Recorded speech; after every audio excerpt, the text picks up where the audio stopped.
প্রিয় দর্শক আসসালামু আলাইকুম, welcome back to my channel tasty cooking by Ankhi. আজ আবার নতুন একটা রেসিপি নিয়ে হাজির হয়েছি। আর আমার আজকের রেসিপি হচ্ছে মগজ ভুনা।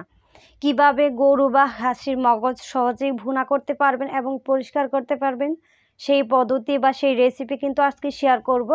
আর এইভাবে মগজ ভুনা যদি বাসায় করেন তাহলে দেখবেন সবাই অনেক বেশি পছন্দ করবে। আমারও কিন্তু খুবই ভালো লাগে এভাবে মগজ ভুনা। চলুন তাহলে দেখি। প্রথমে আমি এখানে একটা গরুর মগজ নিয়েছি, আর এখন মগজটাকে কিন্তু আমরা পরিষ্কার করে নেব।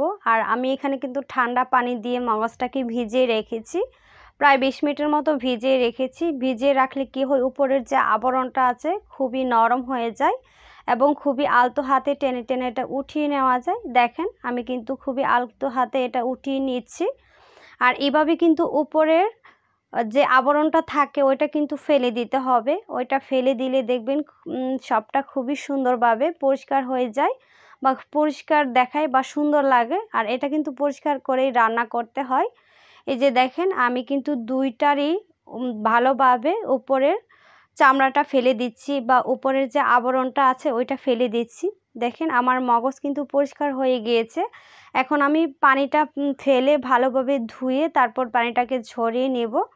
এই যে পানিটাকে ঝরিয়ে তারপর এখানে আমি নিয়ে নিচ্ছি মগজটাকে। এখন আমি ছুরির সাহায্যে মগজটাকে পিস পিস করে নিচ্ছি।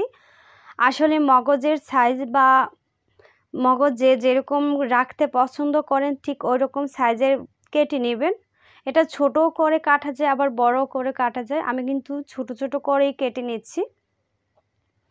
এভাবে ছোট ছোট করে ছুরির সাহায্যে কিন্তু আমি ভালোভাবে কেটে নিচ্ছি। এই যে দেখেন আমি কিন্তু ছোট ছোট পিস করেছি, বেশি বড় পিস করি নাই।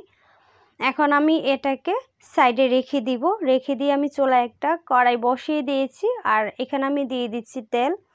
আমি এখানে 1/4 কাপেরও বেশি সয়াবিন তেল দিয়ে দিয়েছি। আর তেলটা যখন গরম হয়ে আসবে তখন এখানে দিয়ে দিব গরম মশলা, 4-5টা দিয়ে দিচ্ছি এলাচ, 3-4টা দারুচিনির টুকরা, আর দিয়ে দিচ্ছি 2টা তেজপাতা। এই গরম মশলাগুলোকে এখন আমি কয়েক সেকেন্ডের মতো ভেজে নেব। এটাকে কয়েক সেকেন্ডের মতো ভেজে নিয়ে তারপর এখানে আমি দিয়ে দিচ্ছি 1 কাপ পেঁয়াজ কুচি। পেঁয়াজ কুচিটা দেওয়ার পর এখন পেঁয়াজটাকে কিন্তু ভালোভাবে ভেজে নিতে হবে। আর পেঁয়াজটাকে একটু লাল লাল করেই ভেজে নেব। পেঁয়াজটা একটু লাল লাল করে ভেজে মগজ ভুনা করলে খুবই ভালো লাগে খেতে। পেঁয়াজটাকে একটু লাল লাল করে ভেজে নিয়েছি। এই যে দেখেন পেঁয়াজটা কিন্তু লাল লাল হয়ে গিয়েছে, ভাজা ভাজা হয়ে গিয়েছে। তারপর এখানে আমরা দিয়ে দিব আদা রসুন বাটা। এখানে আমি প্রথমে দিয়ে দিচ্ছি 1.5 টেবিল চামচ রসুন বাটা, আর দিয়ে দিচ্ছি 1 টেবিল চামচ আদা বাটা। আদা রসুনটাকে এখন আমি কিছুক্ষণ ভেজে নেব, 2 মিনিটের মতো কিন্তু ভেজে নেব। যখন দেখব যে এর গন্ধটা চলে গিয়েছে আদা রসুনের, তখন বুঝবো যে আমাদের আদা রসুনটা খুবই ভালোভাবে ভেজে নেওয়া হয়ে গিয়েছে। এই যে দেখেন আদা রসুন কিন্তু আমাদের ভাজা হয়ে গিয়েছে। তারপর এখানে আমরা দিয়ে দিব পানি। আমি এখানে 1/2 কাপ বা 1/4 কাপের মতো পানি দিয়ে দিচ্ছি যেন মশলাটা পুড়ে না যায়। পানিটা দেওয়ার পর আবারও নেড়ে ছেড়ে ভালোভাবে মিশিয়ে নিচ্ছি। মিশিয়ে নেওয়া হয়ে গেলে তারপর এখানে আমরা দিয়ে দিব স্বাদ মতো লবণ। তারপর এখানে দিয়ে দিচ্ছি 1/2 টেবিল চামচ হলুদের গুঁড়া, 1/2 টেবিল চামচ দিয়ে দিচ্ছি ধনিয়ার গুঁড়া, আর 1 টেবিল চামচ দিয়ে দিচ্ছি মরিচের গুঁড়া, আর 1/2 টেবিল চামচ দিয়ে দিচ্ছি জিরার গুঁড়া। সব মশলা দেওয়ার পর এখন আমি ভালোভাবে আবারও মিশিয়ে নিচ্ছি মশলাগুলোকে ভালোভাবে মিশিয়ে নেওয়া হয়ে গেলে তারপর আমি ঢাকনা দিয়ে ঢেকে এটাকে কষিয়ে নিব। আর মশলা যত ভালোভাবে কষাবেন মগজ ভুনা কিন্তু তত বেশি মজার হবে। আমি কিন্তু এই মশলাটাকে প্রায় 8 থেকে 9 মিনিটের মতো ভালোভাবে কষিয়ে নিয়েছি। এই যে দেখেন উপর কিন্তু তেলটা ভেসে উঠেছে, তার মানে খুবই ভালোভাবে আমাদের মশলাটা কষানো হয়ে গিয়েছে।